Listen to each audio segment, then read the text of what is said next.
जय माता दी मित्रों। आप सभी को नव वर्ष की शुभकामनाएं। आज हम चर्चा करेंगे मिथुन लग्न, मिथुन राशि के लिए जनवरी 2024 कैसा रहेगा। इसमें हम चर्चा करेंगे स्टूडेंट के लिए, उनके हेल्थ के लिए, उनके लव एंड लाइफ के लिए, लव एंड रिलेशनशिप के लिए, मैरिज के लिए एंड बिजनेस के लिए। तो जैसा कि हम जानते हैं कि मिथुन राशि जो है या मिथुन लग्न जो है, ये बुध की राशि है। और बुध बिजनेस का कारक है। बुध वाणिज्य का कारक है। बुध मैथ्स, गणित का कारक है। बुध बुध जो है ज्योतिष का कारक है। बुध इंटेलिजेंसी का कारक है। बुध टूर एंड ट्रेवल्स, यात्रा का भी कारक है।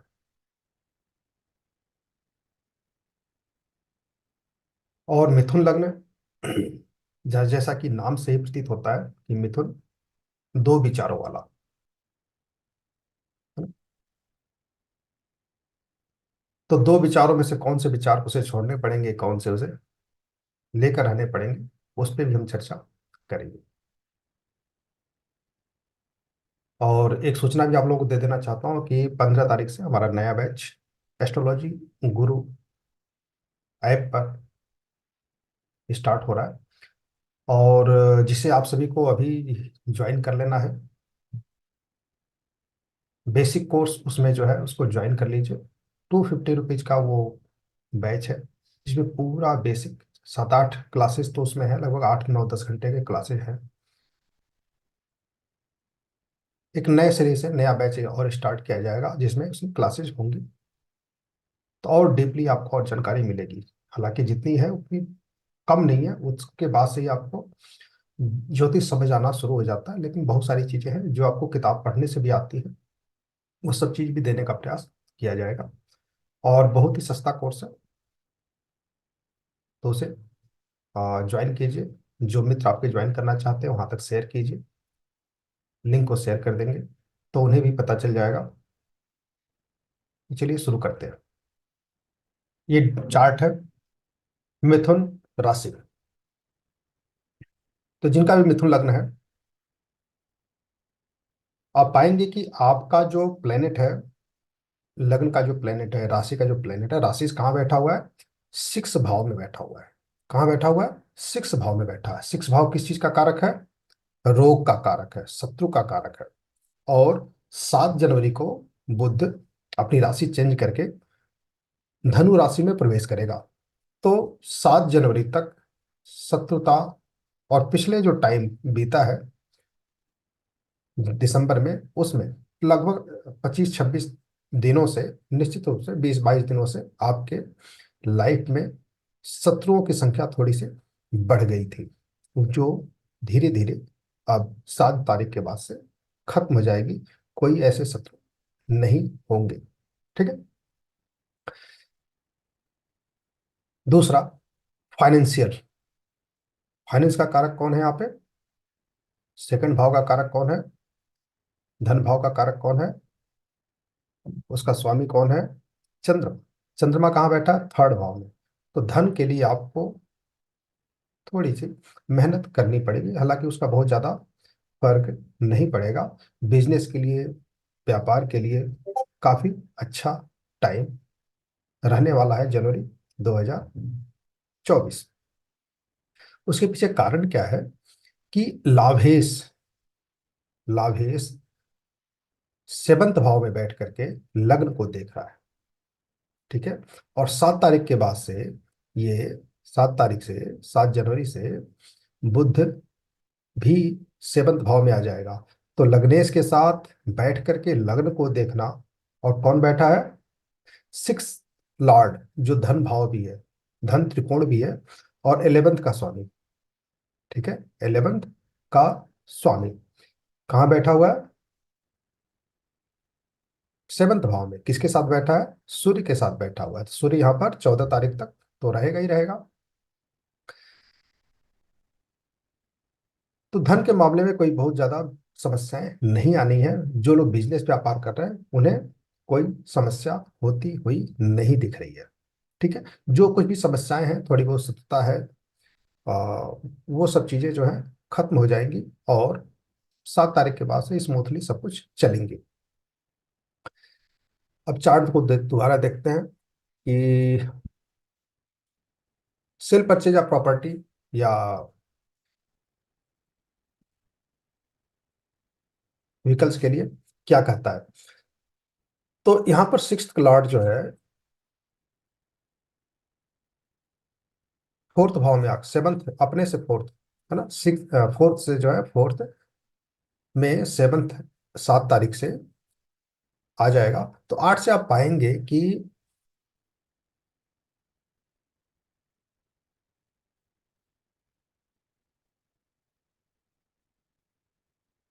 अगर आप वाहन परचेज करना चाहते हैं तो निश्चित रूप से इसमें समस्या आनी है। ठीक है। कोई बहुत अच्छा योग नहीं बना है सेल परचेज प्रॉपर्टी का या वाहन का। यहाँ से थोड़ी सी आपको समस्या रहेगी। ठीक है। अब बात करते हैं एजुकेशन स्टूडेंट के लिए। जो पंचम भाव है, प्रेम संबंध है, लव रिलेशनशिप है, वो सब स्टूडेंट लाइफ में ही ज्यादा होते हैं। तो इसका लॉर्ड कहाँ बैठा हुआ है? ये बैठा हुआ है सिक्स भाव में। ठीक है। तो अगर आपका प्रेम संबंध किसी के साथ चल रहा है, लव रिलेशनशिप चल रहा है, या फिर एजुकेशन आपका चल रहा है, दोनों में समस्याएं हैं। दोनों में समस्या है क्योंकि ये ट्वेल्थ का भी स्वामी है वीनस और फिफ्थ का भी है स्वामी है। तो मैंने कहा ना कि दो चीज इनके लिए मिथुन जो है दो दिमाग लेकर के चलते हैं, है ना, दो वाक्य लेकर चलते हैं। कभी कुछ बोलते हैं, कभी कुछ बोलते हैं, मतलब अपने पर नहीं रहते ये लोग। दो विचार भी इनके दिमाग में होते हैं। जब जरूरत होती है अपने विचारों को चेंज कर लेते हैं। ये हवा की तरह होते हैं, है ना, कभी पूरब से पश्चिम, कभी पश्चिम से पूरब। तो अब यहाँ पर देखिए ना, 12वां भाव एजुकेशन के लिए नहीं है ना, फिफ्थ भाव क्या है? एजुकेशन के लिए है। तो 5-12 का संबंध लव रिलेशनशिप तो होता ही है, लेकिन उसका स्वामी कहाँ बैठा हुआ है? सिक्स भाव में। तो लव रिलेशनशिप में अगर वो उस एज में है तो समस्याएं रहेंगी। लेकिन 18 जनवरी से ही वीनस जो है चेंज हो रहा है। 18 जनवरी से वीनस चेंज हो रहा है। शुक्र जो है चला जाएगा धनु राशि में। तो आप पाएंगे कि इसमें जो थोड़ी समस्याएं आ रही थी लव रिलेशनशिप में, वो थोड़ा सा बनता हुआ नजर आ रहा है। ठीक है। जो आपस में प्रेम संबंध है वो ठीक होते हुए नजर आएंगे।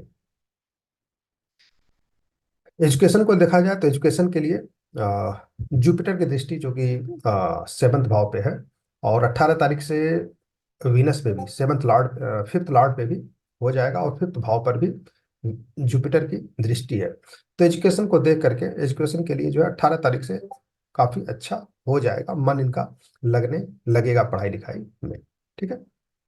अभी थोड़ी सी अभी थोड़ा सा मन उनका भटक रहा है, पढ़ाई लिखाई में ज्यादा अच्छा मन नहीं लग रहा है। ठीक है।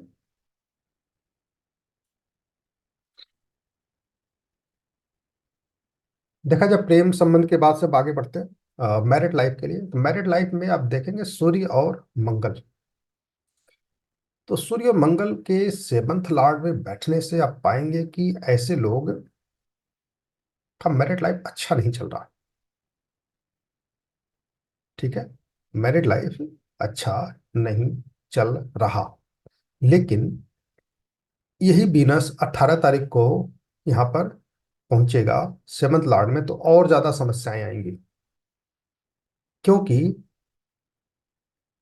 सेवंथ भाव और फिफ्थ लॉर्ड, फिफ्थ लॉर्ड क्या है?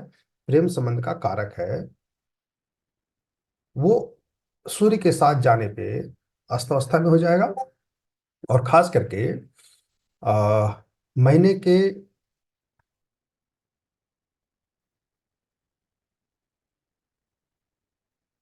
ये पहुंचेगा 18 तारीख को। ठीक है। शुक्र पहुंचेगा 18 तारीख को, और सन वहां से 14 तारीख को चेंज हो जाएगा, 14-15 तारीख तक ये आ जाएगा मकर राशि में। तो वीनस का शुक्र सूर्य से संबंध नहीं बन रहा। लेकिन मंगल का सेवंथ में बैठना ही काफी बुरा है, और सूर्य का भी सेवंथ में बैठना काफी बुरा है। तो ये जो मिथुन लग्न के लिए, मिथुन राशि के लिए जो पीरियड है 15 दिसंबर से लेकर के 15 जनवरी का, ये काफी अच्छा नहीं जाता है। ठीक है, मैरिड लाइफ के लिए बहुत ही अच्छा नहीं जाता। और इस साल तो मंगल और सन दोनों बैठे हुए हैं, तो ये एक 15 दिन का पिछला जो है, और ये 15 दिन काफी बुरा जाने वाला है। सन जब चेंज करेगा और अष्टम में आ जाएगा और सिर्फ मंगल रह जाएगा, तब थोड़ा सा कमी आएगा इसमें। ठीक है, बहुत ज्यादा नहीं, हाँ थोड़ा सा कमी आएगा। और वीनस जब 18 तारीख को प्रवेश करेगा 7वें भाव में, तब थोड़ा सा अच्छा हो जाएगा। ठीक है, तब थोड़ा सा अच्छा हो जाएगा।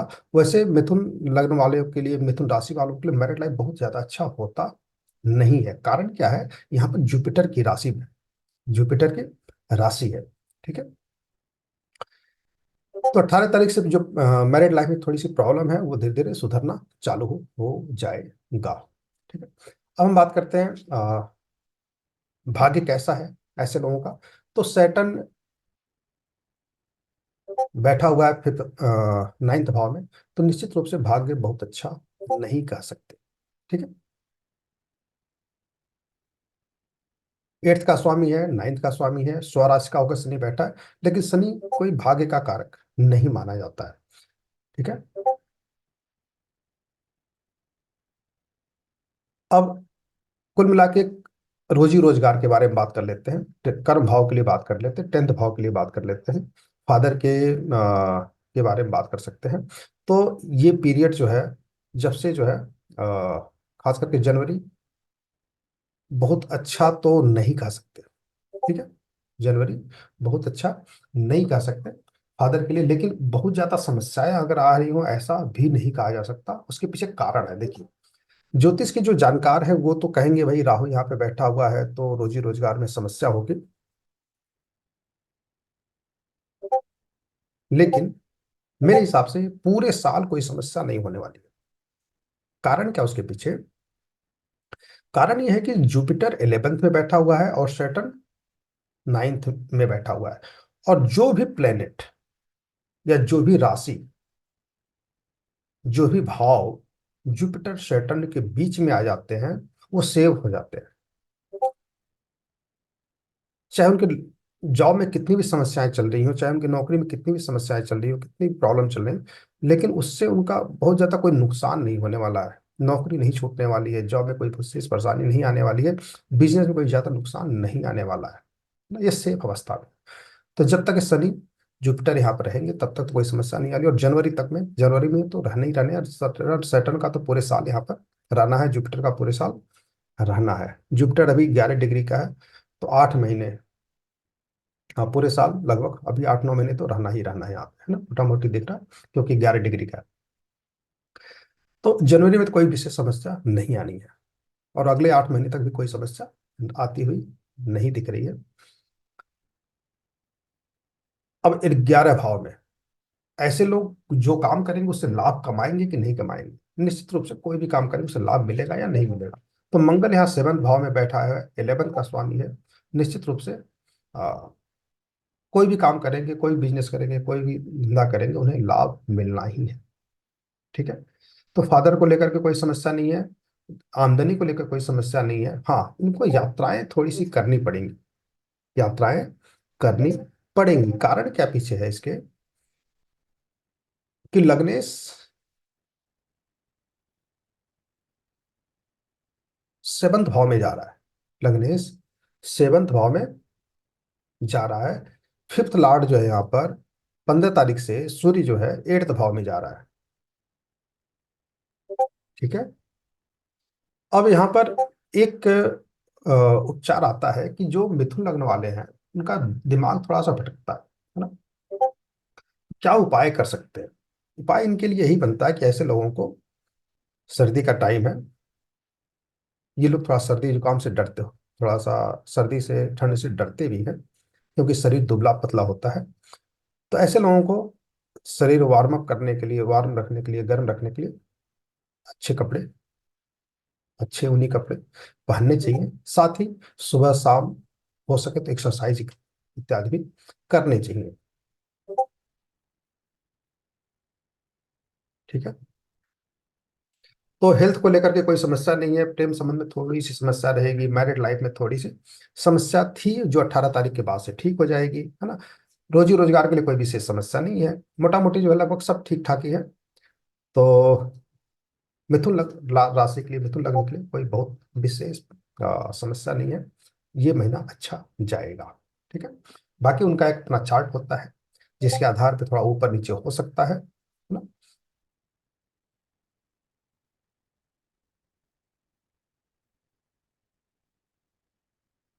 थोड़ा और चार्ट खराब भी हो तो भी कोई बहुत ज्यादा दिक्कतें दिक्कत होती हुई नहीं दिख रही। हाँ, चार्ट अगर अच्छा उनका है तो ये महीना काफी अच्छा हो जाएगा, क्योंकि ये अगर ये पूरा 7-8 महीने काफी अच्छा होने वाला है, क्योंकि जुपिटर सैटर्न के बीच में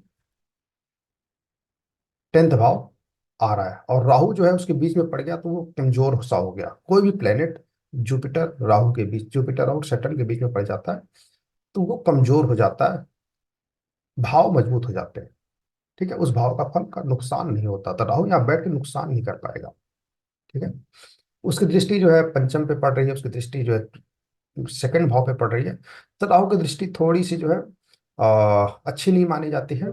और ये जमा पूंजी जो है थोड़ी सी, आप जो बचत करते हैं उस पे उस पे थोड़ा सा ध्यान देने की जरूरत है आपको। जो भी पैसा कमाते हैं उसमें थोड़ा सा बचत करने की आदत डालें, हालांकि राहु बचत होने नहीं देगा। ठीक है।